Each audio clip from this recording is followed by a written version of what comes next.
안녕하세요. 네, 안녕하십니까. 로보어드바이저를 주제로 발표하게 된 아이로보 투자자문의 이진수입니다. 보통 이런 이제 오픈된 강의에서는 좀 오시는 분들의 좀 이렇게 목적이라고나 해야 될까? 그게 좀 여러 분이 계시더라고요. 혹시 투자에 관심 있어서 오신 분 계십니까? 주로 이 비즈니스에 관심이 있어서 오신 건가요? 네. 이게 좀 투자에 관심이 있어서 오시는 분들도 굉장히 많으시더라고요. 예. 근데 일단 저부터 먼저 소개를 드리면요. 저는 사실 이제 퀀트라고 들어보셨겠지만 제가 자산운용사에서 한 14년 동안 퀀트 매니저였고요. 사실 국내 포트폴리오 기준으로 퀀트 펀드를 처음 낸 게 이제 제가 시장에 2007년에 처음 냈었습니다. 그리고 2008년 이후에 국민연금의 이제 액티브 퀀트 유형이라는 자산을 이제 6년간 운영을 하다가 2014년에 그만두고 잠시 이제 저 중동에 가가지고요. 한 2년 동안 병원 경영을 좀 배웠다고나 할까요? 하고 다시 돌아와서 이제 로보 어드바이저 사업을 하고 있습니다. 로보 어드바이저, 핀테크라고 하면은 사실은 두 가지 관점이 있을 거예요. 이게 금융이라는 거에 대한 관점이 있을 거고, 그다음에 이제 기술이라는 이제 관점이 있을 거 아닙니까? 이제 그 접점을 저는 이제 주로 얘기를 할 텐데, 일단 시작은 좀 금융 관점적인 관점에서 먼저 좀 시작을 하도록 하겠습니다. 그래서 그 기술에 더 관심이 많으실 수도 있겠으나, 도대체 얘가 뭔지를 먼저 이해하는 게 더 중요하지 않나 이제 생각을 했어요. 그래서 아예 처음에는 투자부터 얘기를 합니다. 그래서 간접 투자의 의미, 그 다음에 이 모바일 서비스가 새로운 세계를 열어낼 건데 그게 사실은 맞춤형 조언 서비스가 이제 누구에게나 주어지는 시대가 열리는 거거든요. 그래서 이제 그거에 대한 얘기와 관련해서 그러면 그거에 대해서 뒤에 숨어 있는 알고리즘은 어떤 것들을 기초로 해서 될 것이냐 해서 좀 로직에 대해서 얘기를 하고, 그리고 진짜 이 핀테크의 미래의 모습은 어떻게 될 건가, 그리고 그 중심에 데이터가 있을 것이라는 건 누구나 알고 있는데 그게 어떤 모습일까가 제가 오늘 이제 말씀드리고자 하는 내용입니다. 일단은 투자부터 말씀드린다고 했으니까요. 이 투자에 대한 얘기부터 시작을 하도록 하겠습니다. 이 유튜브 영상. 이제 이게 아마추어의 테니스 경기인데 잘 보세요. 자, 아웃됐어요, 지금. 예. 자, 공격을 이렇게 이쪽으로 보내려고 하는데 아웃됐죠? 이분들 잘하시는 분들인데요. 자, 공격했습니다. 한 번 더. 공격! 한 번 더. 자, 사이드로 한번 세게 때리죠? 자, 아웃됐죠? 예. 자, 또 한 번 더 보실까요? 자, 승패가 어떻게 결정이 나나요? 이 잘하시는 분들의 승패도, 이 다음으로, 잠깐만요. 이게 일로 와야 되네.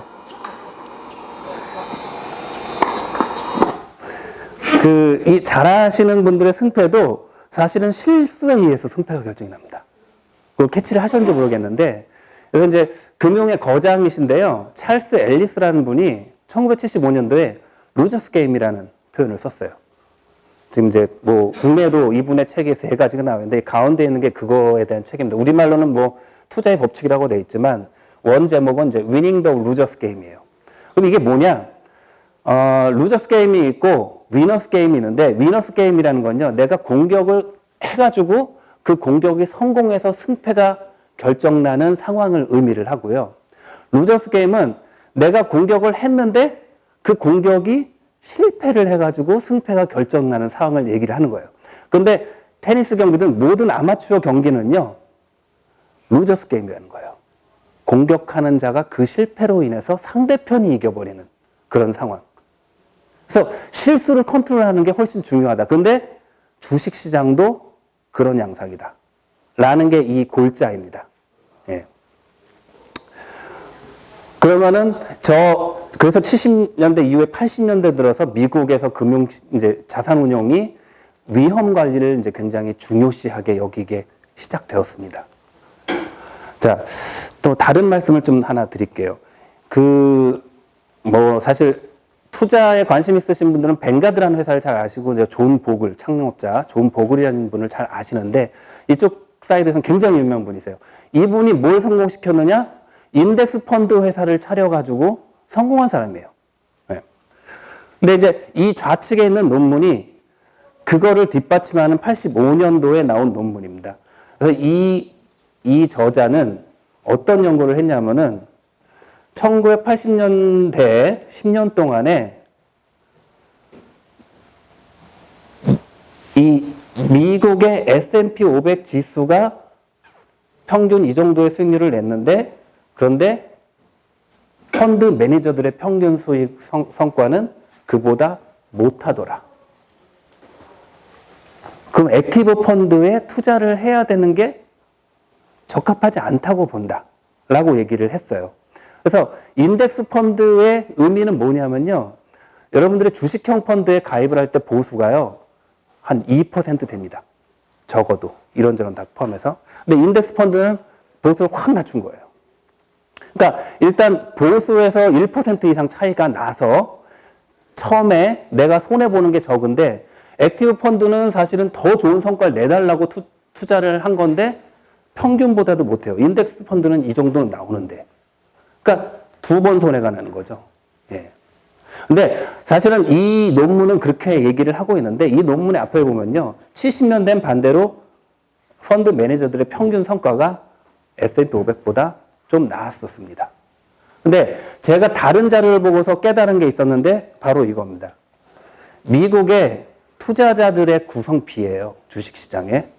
그래서 옛날에는 개인 투자자 비중이 컸었는데 점점 기관 투자자 비중이 커지면서 결국 기관 투자자가 전문가고 프로고 개인 투자자가 아마추어라고 한다면은, 아마추어가 많았을 때는 상대적으로 체계적으로 운용하는 기관 투자자들이 성과가 좋았는데, 기관 투자자들이 많아지면서 결국 자기네끼리의 싸움이 되면서 별 차이가 없어지는, 평균적으로 그런 효과가 나왔다고 해석을 할 수가 있습니다. 근데 저렇게 기관 투자자가 늘어난 이유는요, 전 세계적으로 공통이에요. 우리나라도 마찬가지인데요. 이게 투자의 기관화라고 우리가 표현하는데 제일 대표적인 게 연기금 때문입니다. 그러니까 여러분들 국민연금이 자동으로 월급에서 나가잖아요. 그게 국민연금이라는 제도가 없으면 내가 직접 투자를 하든 저축을 하든 해야 될 돈인데요. 옛날엔 그렇게 했던 거예요. 옛날에는. 근데 전 세계가 그런 제도를 도입하면서 그게 기관한테 가고 기관이 대신 투자를 하고 있는 구조인 거죠. 그래서 기관 투자자들끼리 싸움이 된 겁니다. 자, 이렇게 얘기를 하면은 이제 주식 투자를 하지 말라는 거냐, 뭐 이제 그렇게 생각하시고 있을 겁니다. 제가 진짜 말씀드리고 싶은 거는 성과 자체에 대한 얘기는 아니에요. 그리고 주식에 대해서는 투자를 해야 돼요. 위험하지만. 이게 이제 그걸 설명해 주는데, 우리가 금리라는 거 있잖아요. 특히나 이제 인플레이션에 비해서 지금 이 차트는 미국의 200년 데이터인데요. 달러 가치는 인플레이션이죠. 연 1.4%씩 떨어졌어요. 그러니까 이 얘기는 인플레이션이 연 1.4%였다는 얘기예요. 저 그림을 그린 이유는 저 주식이 연 6.7%잖아요. 지금 실질 수익률을 해서 1.4 더하면 연 8.1%의 평균 수익률을 냈다는 거예요. 200년 동안에. 네. 그래서 결론적으로 말씀을 드리면은 인플레이션을 이기는 투자는 주식하고 채권 말고 없습니다. 그 부동산. 그 외에는 없어요. 그러니까 우리가 인플레이션을 이기는 저축을 하고자 한다면은 어쨌든 내 포트폴리오에 주식, 채권, 부동산에 대해서는 생각을 안 할 수가 없는 거예요. 그렇죠? 안 그러면 그냥 저축 계속 해야죠. 그러니까 예금을 해야 되는 거죠. 그 대신 불어나는 속도는 빠를 수가 없습니다. 그래서 안 할래야 안 할 수는 없어요. 해야 됩니다. 어떻게 해야 되느냐? 자, 장기 성과가는 저렇지만 30년으로 한번 볼게요. 아까 그 그림이 주식이 굉장히 나이스하잖아요. 근데 이런 게 되게 간과돼 보이죠. 근데 저 그림을 30년으로만 줄여도 우리가 2000년 IT버블, 2008년 금융위기 엄청난 하락을 경험하게 되죠. 내가 어느 시점에 들어가느냐에 따라서 내 재산에 굉장한 타격을 받을 수가 있습니다. 그래서 사실 저 시기에 여윳돈이 없으면 버티지도 못하고요. 다시 올라갈 때 추가 매수도 못하죠. 그래서 투자라는 게 쉬운 일은 아닙니다. 굉장히 어렵죠. 그럼 내가 투자를 할 거냐 말 거냐. 간접 투자를 해야 되느냐? 내가 전문가가 아니니까. 아니면은 그래도 열심히 공부해서 내가 남들보다 좋은 성과를 낼 수 있게 직접 투자를 해야 될 것이냐? 노력이 많이 필요하겠죠. 직접 투자를 하려면요. 자, 여기에 저는 그 답이 있다고 봅니다. 우리는 재산을 늘리기 위해서, 그게 이제 이 오른쪽에 금융자산이에요. 자, 근데 재산을 늘리는 걸 재테크라고 생각을 하고 있어요. 근데 재테크에서 정말 중요한 건요, 자기 자신입니다. 그거를 경제학에서는 인적 자산이라고 해요. 결국 이 가치, 사실은 내가 막 입사를 했을 때가 내 인적 자산이 경제학적으로는 가장 높을 때입니다. 의미는, 정의를 얘기하자면요, 지금부터 향후에 벌어들일 내 근로소득이든 뭐든 간에 그 근로소득, 내가 일해서 버는 소득의 현재 가치의 합계가 내 현재의 인적 자산의 가치거든요. 경제적으로는. 예. 물론 그 이상의 가치를 갖고 있지만. 그러니까 내가 일을 하기 시작하는 이 시점이 가장 내 가치가 높을 때죠. 그 다음에 내 가치를 변화시킬 수 있어요. 내가 더 열심히 나에 대해서 투자를 하고 나를 개발하고 열심히 일하면은 이거는 더 올라가는 겁니다. 그런데 젊었을 때는 재산이 없죠. 저재산은 없죠. 결국 인생이라는 거는 경제적으로 얘기하면은 내가 가지고 있는 내 인적 자산이 금융 자산으로 변해가는 과정입니다. 그게 우리가 얘기하는 재테크죠. 예. 그러면 이 관점에서 봤을 때 젊은 층, 특히나 30대, 뭐가 중요할까요? 일을 열심히 하는 게 중요합니다. 그게 부자 되는 길입니다. 그러니까 이 경우에는 내가 예를 들어서 재산이 한 5천만 원이 있어요. 그거를 내가 연 10% 수익률을 낸다고 해요. 그게 쉬운 게 아니거든요. 근데 5천만 원에 연 10%면은 500만 원이죠. 만족하시나요? 아니죠. 예.